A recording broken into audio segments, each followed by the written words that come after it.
काल केंद्र शाळेमध्ये आपला स्कॉलरशिपचा तिसरा सराव झालेला आहे आणि त्या तिसऱ्या सरावामध्ये मराठी गणितची प्रश्नपत्रिका आज आपण बघणार आहोत। मराठीचे 25 प्रश्न आहेत 50 मार्कांना, है की नाही। तर याच्यामध्ये प्रश्न क्रमांक 1 ते 3 साठी तुम्हाला एक छोटासा उतारा दिलेला आहे।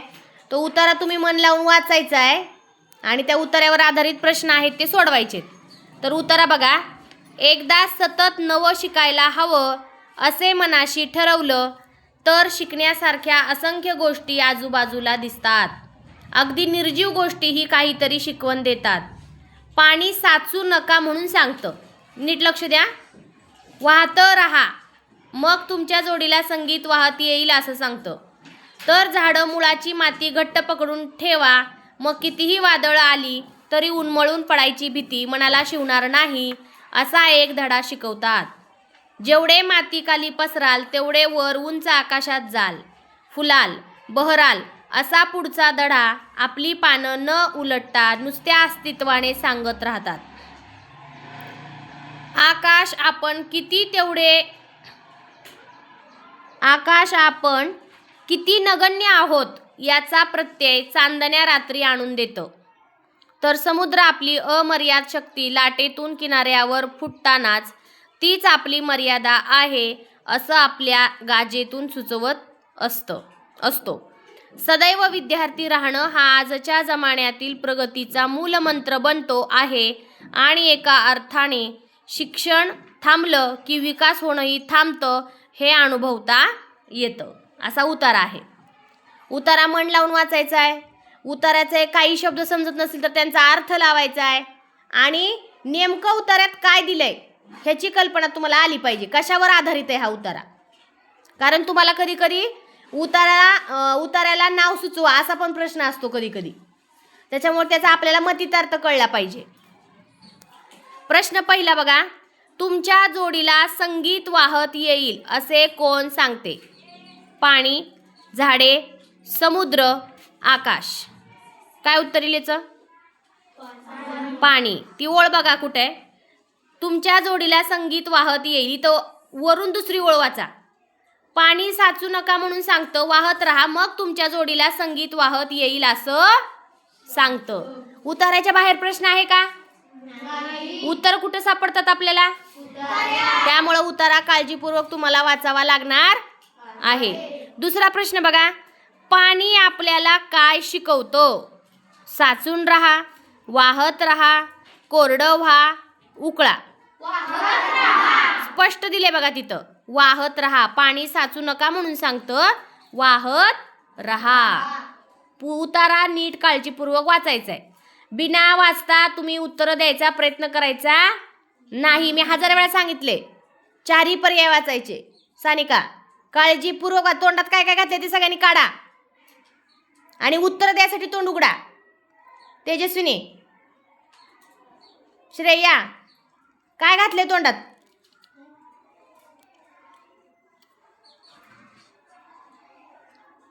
परीक्षा झालेली नाही आपली अजून, परीक्षेला अजून 2-4 दिवस टाइम आहे। सतर्क राहा सगळ्यांनी। प्रश्न दुसरा, पाणी आपल्याला काय शिकवतं? झालं, वाहत राहा। तिसरा प्रश्न बघा, चांदण्या रात्री आकाश कोणता प्रत्यय आणून देतं? पर्याय वाचा।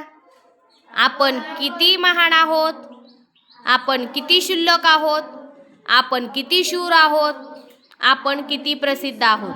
काय उत्तर येईल मग? आहे काय उतार्यात उत्तर आहे का हे? मग हा, मग कधी कधी काय होतं बाळांनो, समानार्थी शब्द देतात। त्या प्रश्नामध्ये जो शब्द वापरला ना त्याच अर्थाचा उतार्यात समानार्थी शब्द असतो, म्हणजे तोच शब्द येईल असं काही नाही। त्या शब्दाचा समानार्थाचा शब्द शोधला जातो आणि तुम्हाला प्रश्न विचारला जातो।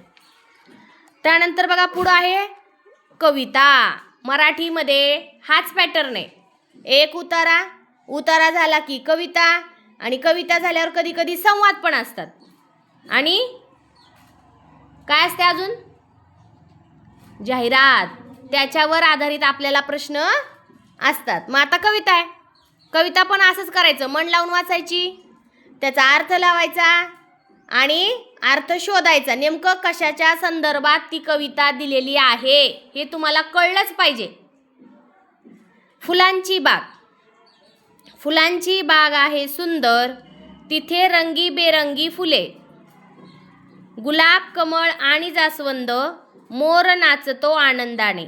फुलांना भेटायला वाघ येतो, पक्षी गातात मधुर गाणी. सकाळपासून संध्याकाळपर्यंत फुलांच्या बागेत गाजते मजा. कळली कविता? आता कवितेवरचे प्रश्न बघा काय विचारलेत. बघा चौथा प्रश्न. कवितेत कोणती फुले दिली आहेत? सूर्यमुखी, कमळ, गुलाबी. गुलाब, कमळ, जास्वंद. गुलाब, मोगरा. कमळ, गुलाबी, मोगरा. एका ओळीतच उत्तर आहे की नाही, म्हणून पर्याय क्रमांक 2 हे उत्तर आहे. कवितेत मोर काय करतो? झोपतो, खातो, उडतो, नाचतो. काय करतोय मोर? मनाने लिहिले का उत्तर? कवितेत स्पष्ट उल्लेख आहे तसा. 6वा प्रश्न बघा. कवितेत कोणती जागा वर्णन केली आहे? फुलांची बाग, नदी किनारा, शाळा, जंगल. ठीक आहे. पुढचा प्रश्न बघा 7वा. नाम आणि विशेषण अशी चुकीची जोडी कोणती? सयाजी बरोबर विचारलंय का चुकीचं विचारलंय? वाचा पर्याय.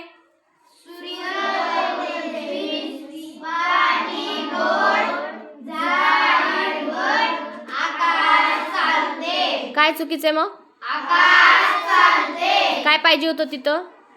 निळे आकाश किंवा आकाश निळे.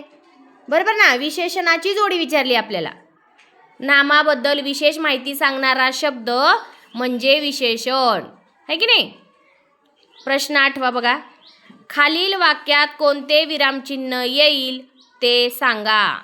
प्रश्न वाक्य वाचा. कुठे गेला होतास? स्वल्पविराम, प्रश्नचिन्ह, अर्धविराम, दुहेरी अवतरण चिन्ह. का? प्रश्न विचारलाय ना. प्रश्न विचारलं की प्रश्नचिन्ह वापरतो. आणि आपल्या भावना व्यक्त केल्या. अरे बापरे केवढा मोठा साप. काय येईल? कुठलं चिन्ह येईल? मी एक वाक्य दिलं. अरे बापरे केवढा मोठा साप. हा आता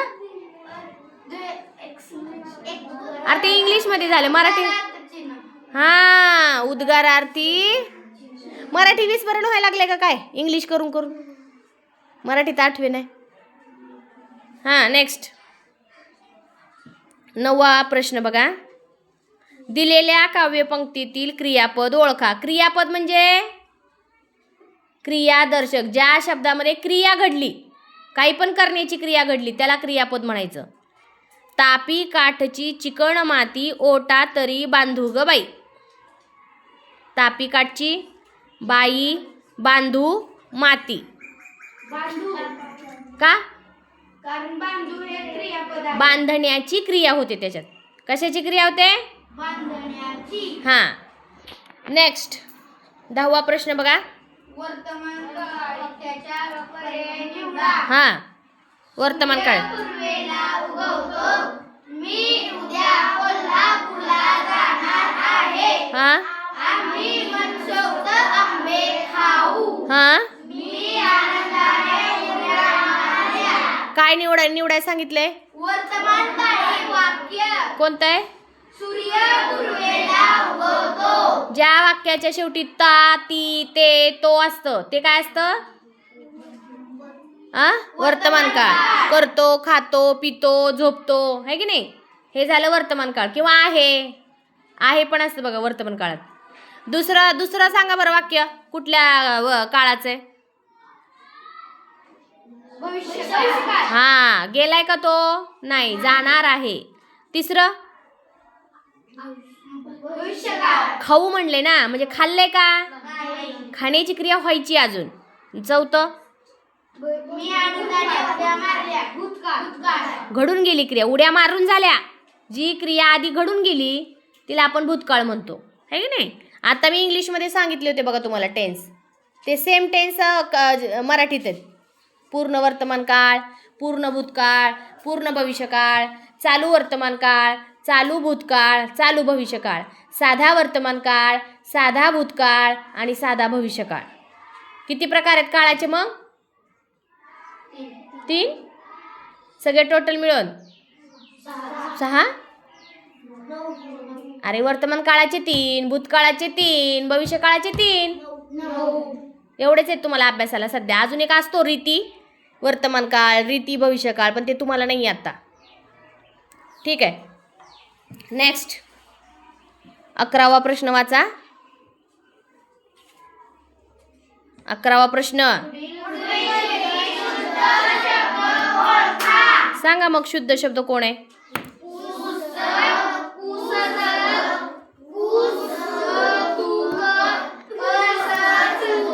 काय येईल मग? करेक्ट आहे. पर्याय क्रमांक 1.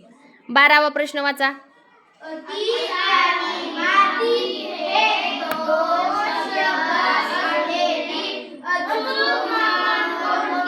सांगा मग कुठली? अति आणि माती दोन्ही शब्द आले पाहिजेत त्याच्यात.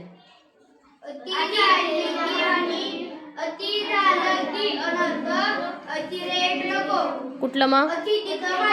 पर्याय क्रमांक 1. नेक्स्ट 13वा क्वेश्चन वाचा.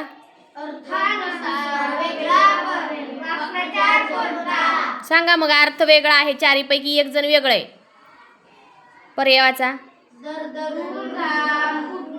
हां हां हां सांगा वेगळं. अरे 3 म्हणी आहेत ना, त्यांचा एकच अर्थ आहे कुठला तरी, आणि एकच आहे की तिचा ही वेगळी आहे तिघांपेक्षा. तुमच्या मनी पाठ असतील तर तुम्हाला उत्तर येईल. दरदरून घाम कधी फुटतो? कधी? घाबरल्यावर. घशाला कोरड कधी पडते? घाबरून. हातपाय लटलटतात कधी? म्हणजे तिन्ही पण सेम आहे, एक वेगळं आहे. म्हणजे काही पण बोलणे, अद्वा तद्वा काही पण बोलणे, त्याला आपण म्हणतो बघा, तुझ्या जिभेला काय हाड आहे का? ती एक म्हण आहे, म्हणून ती वेगळी आहे. तिचा अर्थ वेगळा आहे. तुमच्या मनी पाठ नाहीत. मनी पाठ असतील तर ह्याचं उत्तर तुम्हाला करेक्ट आलं असतं. म्हणून सांगते दररोज 2 तास पाठांतर करा. रोज सांगते पण काहीच नाही ऐकत आहे तुम्ही. नेक्स्ट